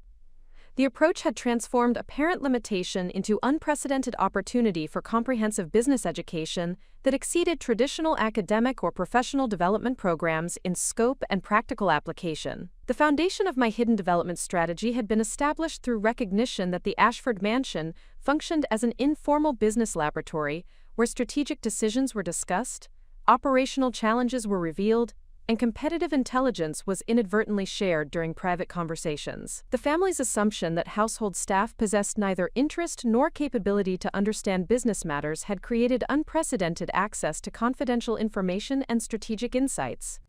My position within their household had provided daily exposure to board meeting preparations, investor communication strategies, and operational performance assessments that would have been inaccessible through conventional business education or industry networking. The conversations I observed during family dinners included detailed analysis of market positioning challenges, competitive threats, and strategic partnership opportunities that represented advanced case study material for hospitality industry management. The development approach had been designed to complement my existing European hospitality experience with comprehensive understanding of American business culture, regulatory environments, and market dynamics.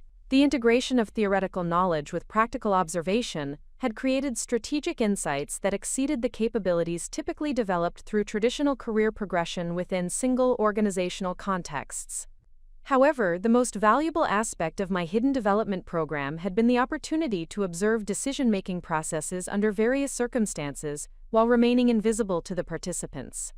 This unique perspective had provided unprecedented insight into how family dynamics influence business strategy, how personal preferences override analytical reasoning, and how privilege can create strategic blindness that threatens organizational effectiveness. The systematic documentation of these observations had created comprehensive understanding of organizational dysfunction patterns that would prove invaluable for implementing corrective strategies during my eventual emergence as company leadership. The experience had provided practical knowledge of management failure modes that are rarely acknowledged within business literature or academic curricula. The evening hours following my official duties had been dedicated to comprehensive analysis of information gathered during daily household operations. The approach had involved systematic documentation of strategic insights, competitive intelligence, and operational observations that would inform future business decision-making while building detailed understanding of industry dynamics and market positioning challenges. The family's habit of conducting business conversations in supposedly private areas had provided access to strategic planning discussions that revealed both opportunities and vulnerabilities within Ashford Industries' competitive positioning. Their assumption that confidential business matters could be discussed freely in the presence of household staff had created opportunities for strategic intelligence gathering that would have been impossible through conventional industry research or networking activities. The board meeting materials that required preparation and coordination for home-based executive sessions had provided comprehensive exposure to financial performance data, market analysis reports, and strategic planning documents that represented advanced business education unavailable through traditional academic programs. The access had enabled detailed understanding of hospitality industry trends, competitive dynamics, and operational challenges that determine success within contemporary market environments. The investor relations materials that required handling during preparation for family entertainment of business associates had revealed detailed information about company financial structure, ownership dynamics, and strategic partnership arrangements. This intelligence had provided comprehensive understanding of capital markets dynamics and investment decision-making processes that influence business development opportunities and competitive positioning strategies. The operational reports that were reviewed during family business discussions had exposed systematic inefficiencies and management failures that threatened company performance while remaining invisible to family members who lacked operational expertise. These observations had enabled identification of improvement opportunities that could generate significant competitive advantages through professional management and systematic operational optimization. The strategic planning documents that required coordination for executive sessions had revealed the extent to which family preferences influenced business decisions that should have been based on market analysis and competitive assessment. The documentation had provided crucial evidence of systematic strategic failures that would require immediate correction to prevent further deterioration of competitive positioning and financial performance. The maintenance of professional relationships within European hospitality circles had required careful coordination to ensure continued access to industry intelligence and strategic insights, while preserving confidentiality about my current circumstances. The approach had involved regular consultation with former colleagues and industry contacts through communication channels that maintained plausible explanations for my temporary absence from active professional engagement. The monthly video conferences with Elena Santos and her network of hospitality executives had provided ongoing exposure to European market trends and operational innovations that could be adapted for American market applications. These conversations had maintained my connection to cutting-edge industry developments while building strategic knowledge that would prove valuable for future business leadership responsibilities. The quarterly strategic planning sessions conducted with former colleagues who believed I was researching American hospitality markets had enabled continued development of analytical capabilities and strategic thinking skills. These collaborative exercises had maintained intellectual engagement while providing opportunities to apply European operational expertise to American market challenges and competitive dynamics. The participation in online industry forums and professional development programs had ensured continued exposure to contemporary management theories and operational best practices that were being implemented across global hospitality markets.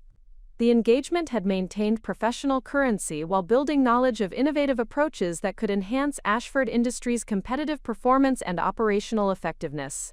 The subscription to specialized industry publications and market research services had provided comprehensive understanding of hospitality industry trends, competitive positioning strategies, and emerging market opportunities. The analysis of this intelligence had enabled identification of strategic possibilities that remained invisible to Ashford Industries' current management, while building expertise in market assessment and strategic planning methodologies. The cultivation of relationships with American hospitality executives through professional association events and industry conferences had created opportunities for strategic networking that would prove valuable during my eventual emergence as company leadership. These connections had provided insights into American business culture and management practices, while establishing foundation for future partnership and collaboration opportunities. The transformation of household management responsibilities into strategic learning opportunities had required innovative approaches that enhanced operational efficiency while remaining invisible to family members who attributed successful outcomes to their superior planning and oversight. The methodology had created demonstration projects for operational excellence principles that could be scaled for business applications. The implementation of systematic quality control processes for household operations had provided practical experience with performance measurement and continuous improvement methodologies that are essential for competitive business environments. The approach had involved development of standardized procedures, quality metrics, and performance tracking systems that ensured consistent service delivery while identifying optimization opportunities. The coordination of vendor relationships and service provider management had created comprehensive understanding of supply chain dynamics and strategic partnership development that would prove essential for business leadership responsibilities.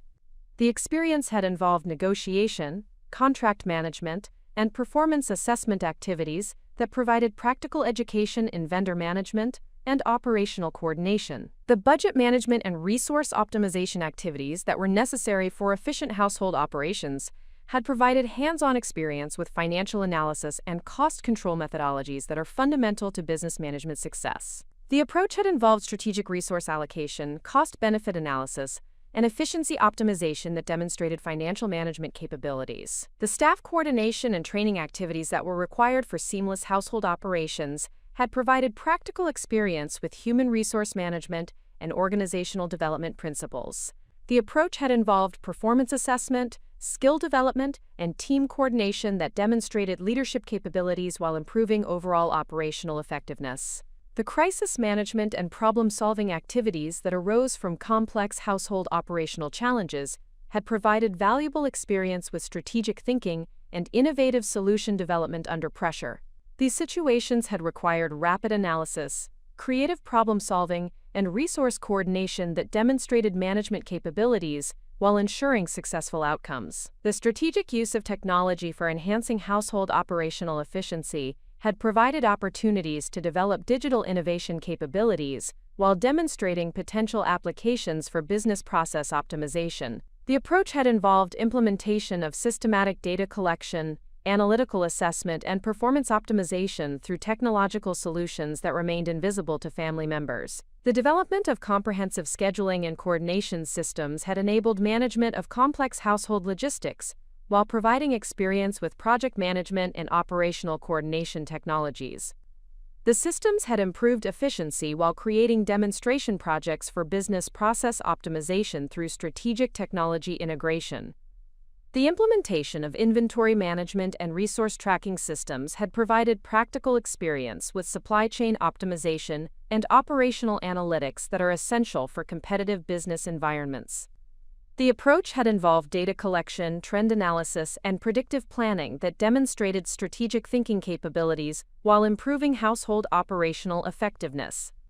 The creation of quality assurance and performance measurement systems had enabled systematic assessment of service delivery while providing experience with operational analytics and continuous improvement methodologies. The systems had enhanced service quality while creating foundation for business process optimization through systematic performance measurement and strategic improvement implementation. The development of communication and coordination protocols had improved household operational efficiency, while providing experience with organizational communication strategies and team coordination methodologies. The approach had involved system design, implementation management, and performance optimization that demonstrated management capabilities applicable to business environments. The integration of financial tracking and budget optimization systems had provided comprehensive experience with financial analysis and resource management that would prove essential for business leadership responsibilities.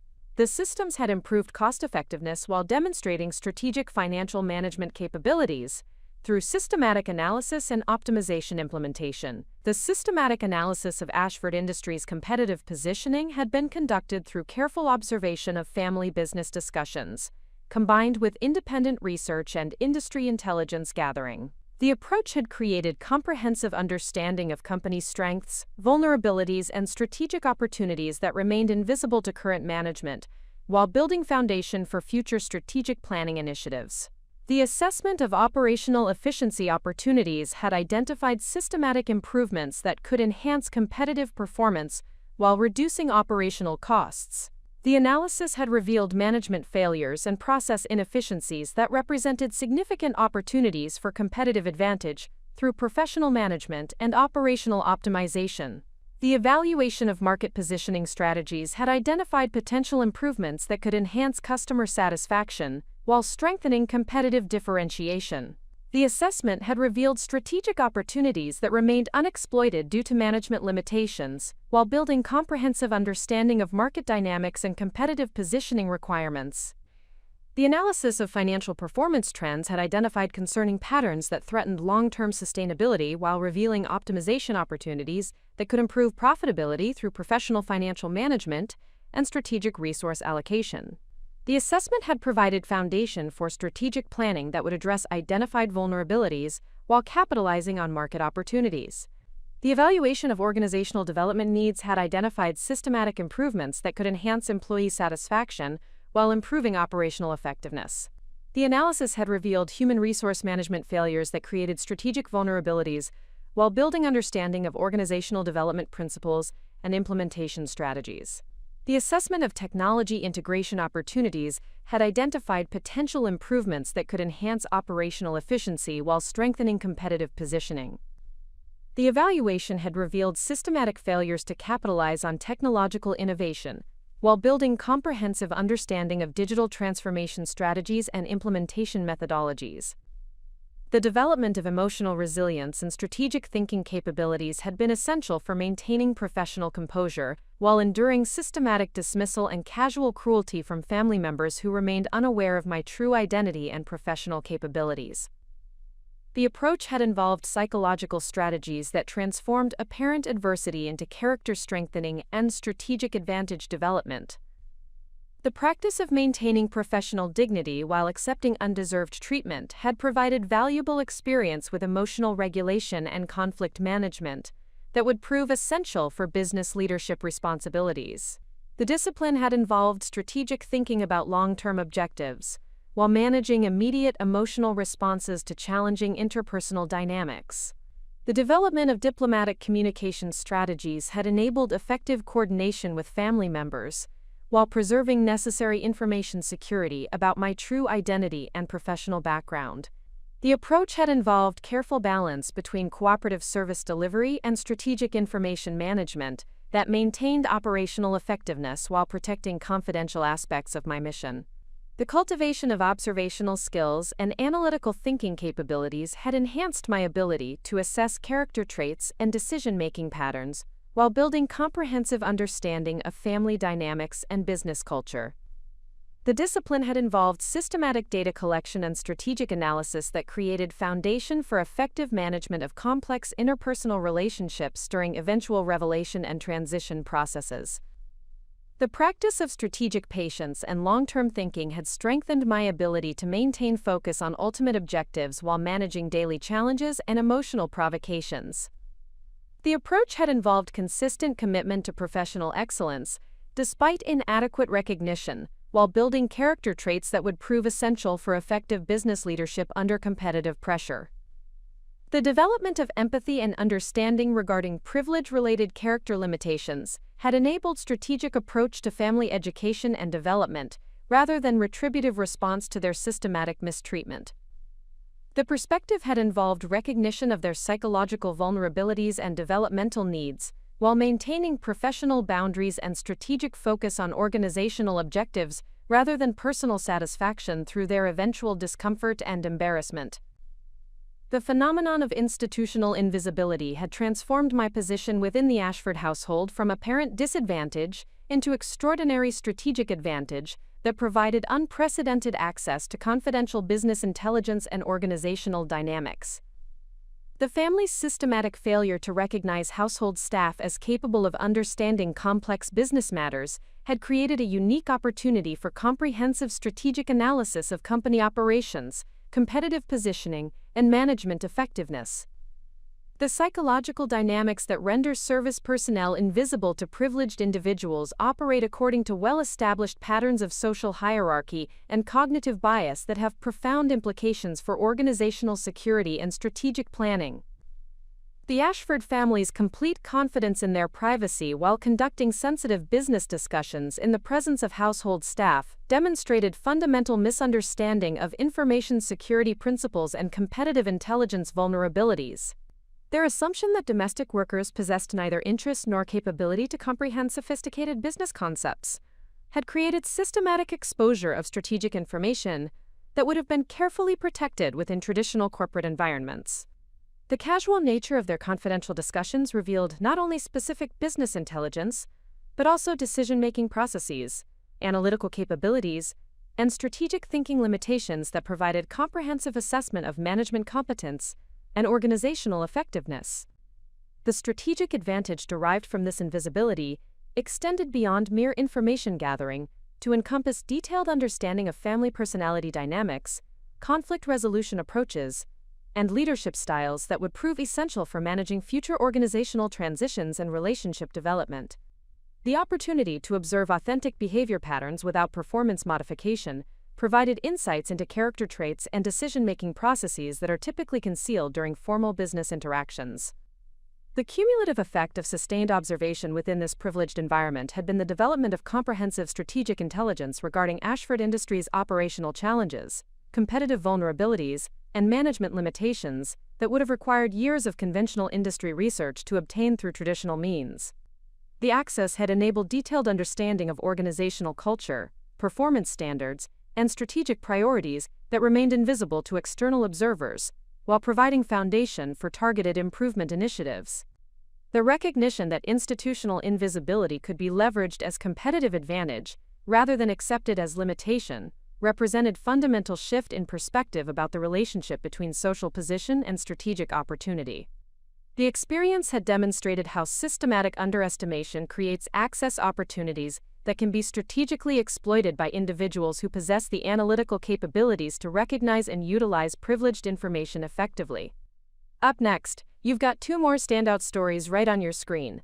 If this one hit the mark, you won't want to pass these up. Just click and check them out. And don't forget to subscribe and turn on the notification bell so you don't miss any upload from us.